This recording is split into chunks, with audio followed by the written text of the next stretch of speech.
Good morning, I'm Mai Rodriguez. Welcome to Pathways to Success, where we turn the spotlight on the heroes of the Philippine economy, our micro, small, and medium enterprises. We follow their inspiring journey and give great insight on what it takes to scale up their business.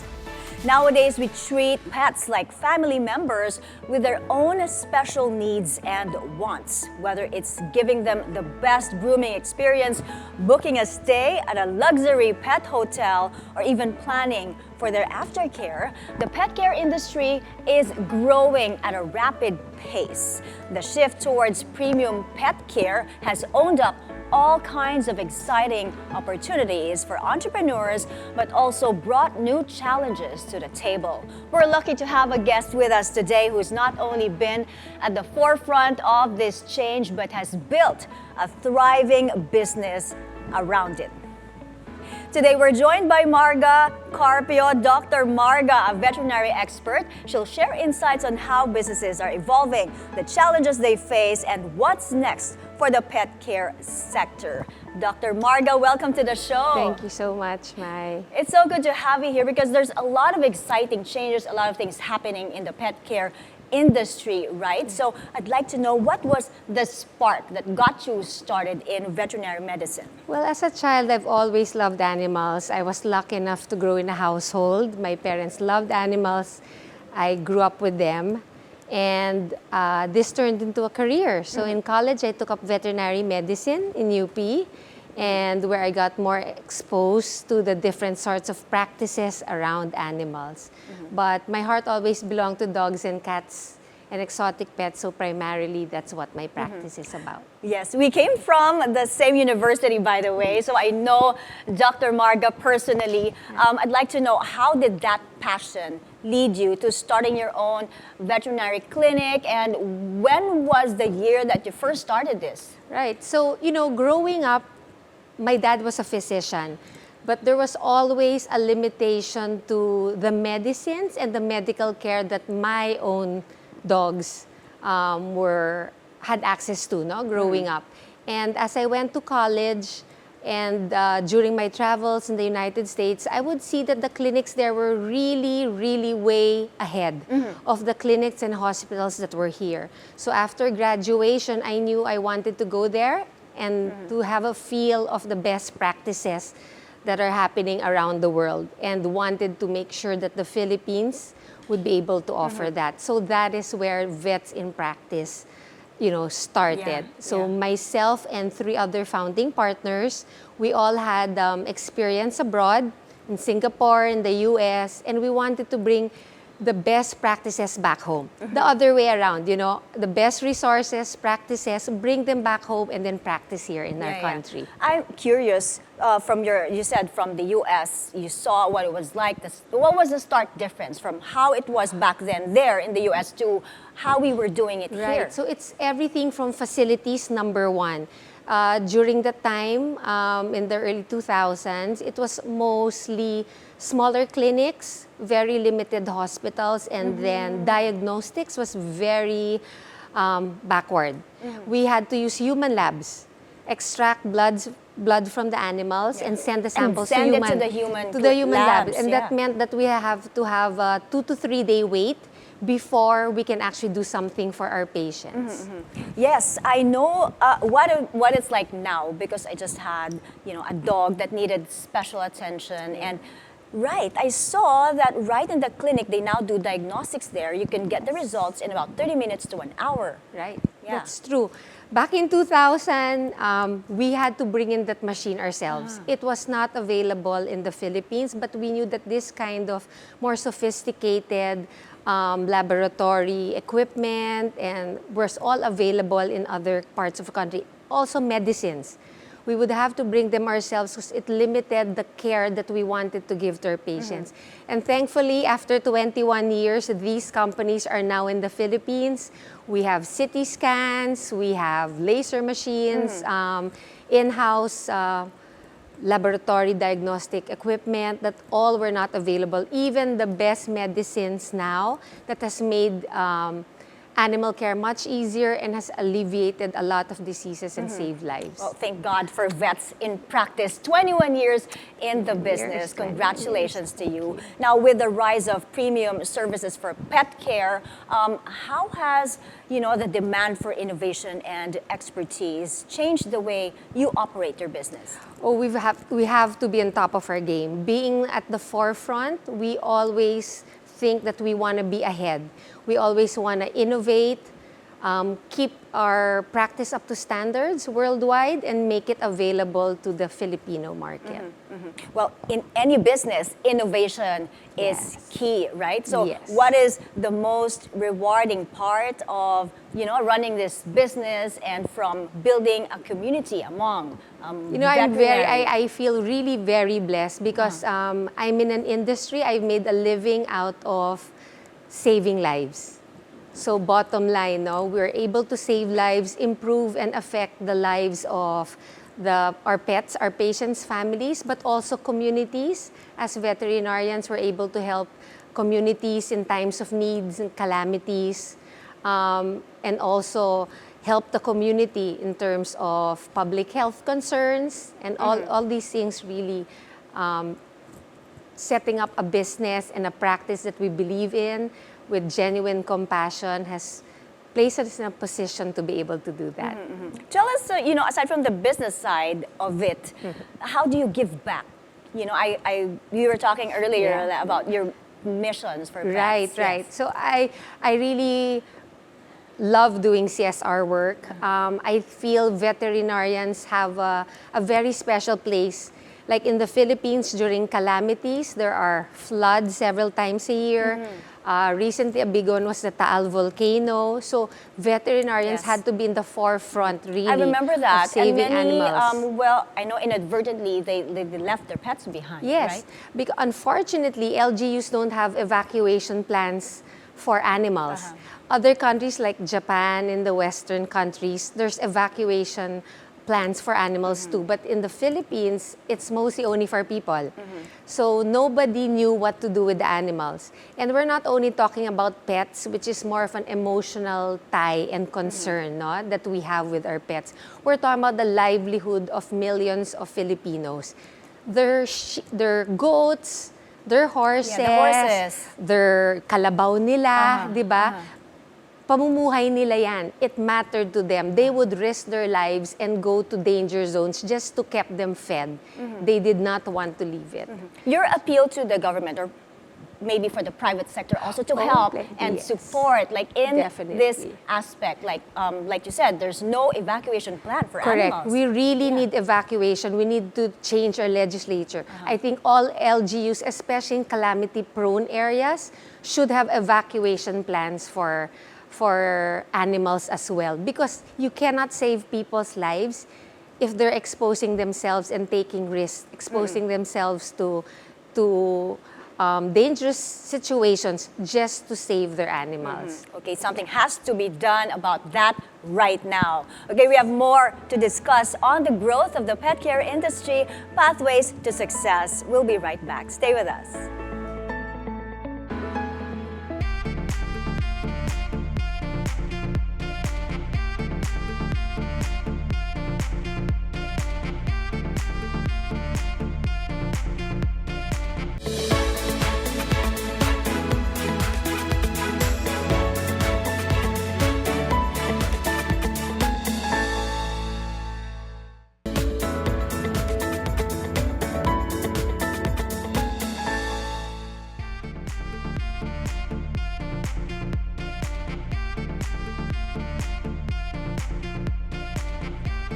Welcome back to Pathways to Success. We're still with Dr. Marga Carpio, a veterinary expert, still talking about the growth of the pet care industry. Now, Doc Marga, let's talk about this evolution in the business, the growth, because we've seen a lot of growth in the past years. From before it was just grooming, and then there's boarding, now there are luxury hotels for your pets, and sometimes like cremation services, not an all-in-one, and more pet owners are requesting for this, right? Right. So the standards that we have for humans, for ourselves, how we would want to treat a family member, that's the general trend that the veterinary industry is taking. It's very similar. Initially, maybe they wouldn't think of the end of life, plans for their pet, but now we have that. There are pet insurances, and we offer wellness plans that ensures the health of the pet. Wellness plans. Right, because we already know the set of vaccines, things that are preventative. So that's the goal now, no? Not so reactive to treat them. You don't only go to your doctor when you're sick. Yes, yes. You should see them, not? Yeah. We should see our doctors and make sure there are annual health checkups, so all of that. Yeah. And of course, part of saving lives is also losing them. As much as we'd like to, we can't save everybody. And so there are some services now that make it, treat the bodies of these very valuable pets of ours with dignity. So there are cremation services available now. There are pet cemeteries already available. I like what you said about not just treatments, but we go into the preventative side of it. Because that's also, as humans, that's how we take care of ourselves, right? Yes. To prevent illnesses. Yeah. And also how you want your loved one, your relative taken care of. Care of. Same with our pets because we treat them like our own. Right. Yeah. Very similar. How you would want a family member to be treated, it's the same thing. And also medicine has really changed. There are a lot of specializations now. So before, matanda na yung aso mo, okay, ready to go na. But now, no, there's cardiology, veterinary dental medicine, all the subspecialties that ensure a longer and a happier life for our pets. And I've just read about oral care for your pets. It's very important. Yes, as well. I would always say that's the secret to long life. Always overlooked, but good That's true. dental health, really. And Yeah. gut health also for your pets. Yes, Yeah. yes. So now, it's not only about antibiotics, there's micro-gutting, there's, using probiotics. So even the aspects, you don't just of human medicine by not jumping into just giving antibiotics. Diba? Yeah. Shotgun treatment and give it all. No, we do analysis, we figure out what really the best treatment is. Okay, talking about specialized pet care services, what other trends are you seeing, and what other trends should owners be aware of these days? So in our practice, rehab medicine is a big one. So whereas we have healthier pets, they grow older. So we're dealing now with a bigger population of geriatric patients. And surgery is only the first step to recovery. If they're arthritic, just like people, we need physical therapy. So we have water treadmills, we do PT treatments, laser treatments on them That's for interesting. geriatric Water patients. treadmill? Yes, because I if they haven't use heard about that before. If they use a regular treadmill, there's more pressure on the joints, so they're submerged in water, so that there's But less how do pets tension. respond to this? Especially the It's elderly pets. Your It's geriatric. the golden retrievers, the water breeds, they enjoy it. But the smaller ones, they get used to it because they feel relief. It's a very Okay. comfortable and quick procedure. The water is warm. We make sure we gently introduce it to them. We don't just quickly down. So there's a way to make them enjoy and not get traumatized by the experience. Okay, now give us some advice, Marga, on, for pet owners, on the misconceptions about pet care and the services that we have today. Okay, I would say have a veterinarian that you trust. Don't trust everything that you read. I'd say, everything that you're concerned about, a really trusted health provider would know that. They should be able to have, there's lots of options today as to how you want to go about the treatment of your pet, for example. And like what I said, we're stressing on preventive health medicine. Yeah, I was going to ask more about Yeah. that because now preventative na dapat yung Correct. approach, and also there are vaccines available for Right. your pets. So Exactly. how often should we bring our pets for regular checkups? Well, puppies, you see them, just like babies, they just, they have to come and see their doctor a bit Regular more vaccines often. also for them. Bit more often, but I would say at least minimum for adults every 6 months. And as they get older, there may be other reasons why they need to see. But we're able to detect now, early problems based on their breed. We're able to take baseline figures. So alam na namin beforehand, before things get serious, we're able to address any concerns before it gets life-threatening. Okay, before we go on a break, what are some effective strategies for managing a growing business while, maintaining a high standard of care? It's the constant pursuit for excellence. You really have to want to do better. Never be comfortable where you are. No? Always think that there's something to improve. Even if you're way ahead of your nearest competitor, always think that somebody's behind your shoulder, and just the compassion and passion for what you do, because you want to deliver. In our case, we want to deliver always the best healthcare. So we're in constantly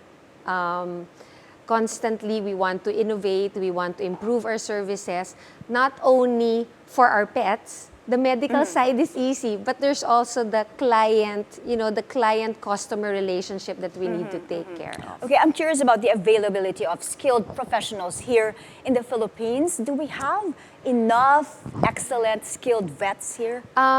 There's a worldwide shortage of veterinarians. Okay, it's a worldwide thing. But locally, we do invest on our people. We have to constantly study, update ourselves so that we're able to mentor and have our own training programs at our hospitals. Okay, beyond providing our pets with their medical needs, tell us about how businesses can provide a well-rounded approach. How you treat them, I think, how you treat your patients and your business is how also you'll treat the community and your employees. So when you have their best interests at heart, that's probably how we come up with policies, ways to improve things. It's a general culture and outlook of wanting to save lives / improve lives. Okay, we'll have more to discuss on the growth of this industry, but we have to take another breather. Pathways to Success. We'll be right back. Stay with us.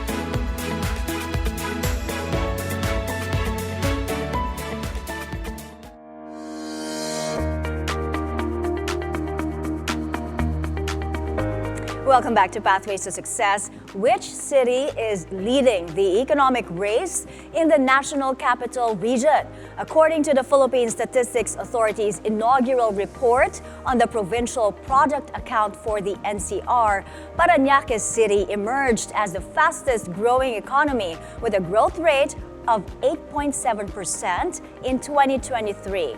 But Quezon City is still the largest contributor to the NCR's economy despite its modest 4.5% growth. Pasay City followed with a 6.8% growth, while Makati posted a 6.3% increase. Mandaluyong and Taguig recorded growth rates of 5.9% and 5.8% respectively, while Marikina increased by 5.5%. Manila, the third largest economy in the region, posted the slowest growth at 2.2%, followed by Valenzuela and Malabon. That's surprising about the Manila statistic, right? Anyway, let's go back to our guest now. Let's continue our discussion on the growth of the pet care industry with Dr. Marga Carpio. Okay, Doc Marga, I'd like to touch on what you said earlier before we went to a break. The shortage, you said, a global shortage of skilled vets. So how do we address this now in the Philippines? What is your wish list? Wow, my wish. If I could make a wish, I'd say the government should be able to maybe put up more schools, update our curriculums. A lot of the best schools in the country are publicly owned. So there's really a a, a direct way for the government to be able to help. I think also offering, aside from better compensation for Yes. professors I was gonna and ask, teachers. do our vets get paid well here? Yes, I would say fairly so. But like in any medical industry, it takes a while. There's a maturity to our careers. Okay. When you're young and starting with not a lot of experience, there's a slower growth curve. But I would encourage everybody there who wants tell their children, relatives, love animal to take veterinary medicine. It will be a growing industry, and I myself personally, although I'm in the companion animal, we have veterinarians that are needed in all aspects, in food security, agriculture, all our Yes, food. oh. Those are all veterinarians there. Public health concerns. So, I think kulang lang the highlight. People aren't aware how veterinarians are needed in a country to provide food, security, and health. I've noticed also there's a dearth of, like healthier food options for our pets today. Yes. How should we address this now? So that's a general trend, processed foods, Yeah. more preservatives, chemicals, less healthy. So the trend of pre-manufactured food now, dog food, is to make it close to natural. Yes. Right. Personally, I'm an advocate of natural feeding. So with the proper supplements, that's really the foundation. Healthy, good, balanced nutrition is the foundation for a healthy And also dog. on pet groups on Facebook, they're talking more about raw feeding these days. So what It's are the been there. benefits of that? It's been there for a long time. I've been doing it for my own pets for 20 years already. Dog food, manufactured food, was created for convenience. When people got too busy to prepare their own meals. So much like in people, di ba? That's how fast food developed. So it's very similar, but in animals, they rely on us 100%. It's our decision and our choice that we make for them what to feed them. So make sure that when making all these choices, there's a lot of options. Read about it, choose the healthiest one, have your veterinarian sign off on the brand that you want to use. Okay, finally, your advice, Doc Marga, to business owners who want the industry to grow and thrive. Right. So not only veterinarians can have a pet-related business, it's a very broad industry. But I would say if you have passion for it, start it. Don't be afraid, and give it a lot of patience and care. Don't think that anybody can be successful. Anything really takes a lot of time, a lot of talagang pagod and tiyaga. That's really the key. And at bottom line is you want to have a bigger reason than money to be able to success. For me, I really believe money follows when you really have a very good, intention and a very good purpose. Money always follows. So make sure that what you're doing something you love and that you're actually contributing something to the community. Very well said, and that's very true, Doc Marga, because when it comes to our fur babies, when it comes to our pets, compassion is key. Thank you so much for dropping in today. It's very good to have you. And that's a wrap on our discussion about the booming pet care industry.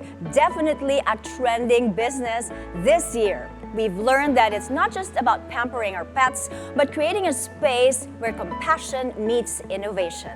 Thanks for watching. I'm Mai Rodriguez. Join us again for more insights on pathways to success, only here on BNC, the Bilyonaryo News Channel.